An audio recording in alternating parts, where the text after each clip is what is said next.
I swore that if I ever had the platform to talk about him and his story, that I would.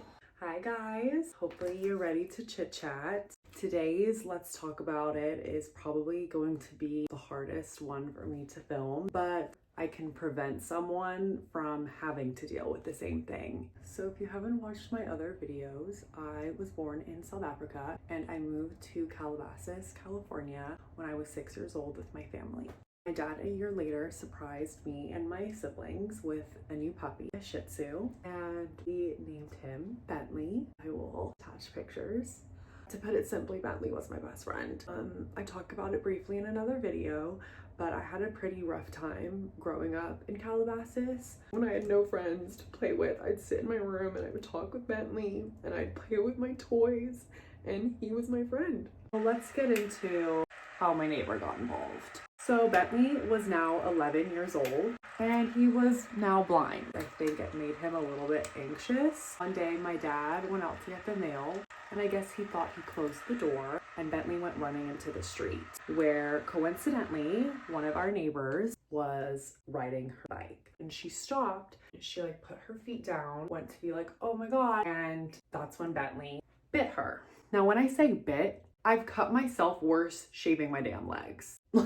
I swear, you guys, it was nothing. So my dad just starts apologizing. He's had all his shots, but please, by all means, we will cover any medical bills. I'll buy you new leggings, whatever you guys need. We are so sorry. She's like, oh, it's totally fine. I might just go to the doctor, make sure there's not an infection. Totally fine, all good. At that point, we thought everything was fine. And then we got a letter in the mail. You are being sued. This bitch was claiming she was too emotionally distressed to ride her bike because of my dog. My 12-pound Shih Tzu that had half of his teeth and was blind. So we're all confused, right? Then we did some research. Turns out Mr. is a lawyer. You would think living in a gated community in Calabasas, in your nice 2-story house with a pool and a view of a golf course, you wouldn't need to screw people over for money. But apparently when you're that greedy, it doesn't matter. So we just settled, not knowing that when we did this, we were putting on record that Bentley was a vicious dog to humans. You are then forced to put the dog down. My dad went to my neighbors and told them this, begged and pleaded, asked if there was a different way we could go about this just for the sake of Bentley's life. They didn't give a shit. They just wanted money.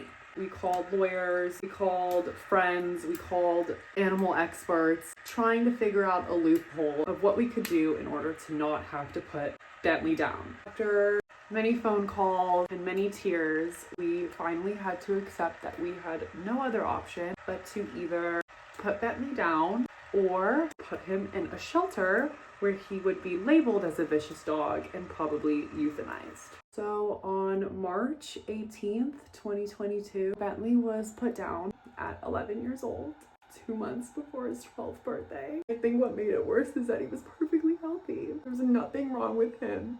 All because some greedy bitch wanted more money. I think that was probably one of the hardest things I've ever had to go through in my life. And there is not a single day where I don't think about Bentley. Hug your pets, kiss them, tell them you love them. Be aware that not every human is as good as you. You really never know what can happen. That is the story of how my neighbor unalived my dog. Not physically with her own bare hands, but she did. Anyways, thanks for letting me trauma dump. We will talk soon. Bye.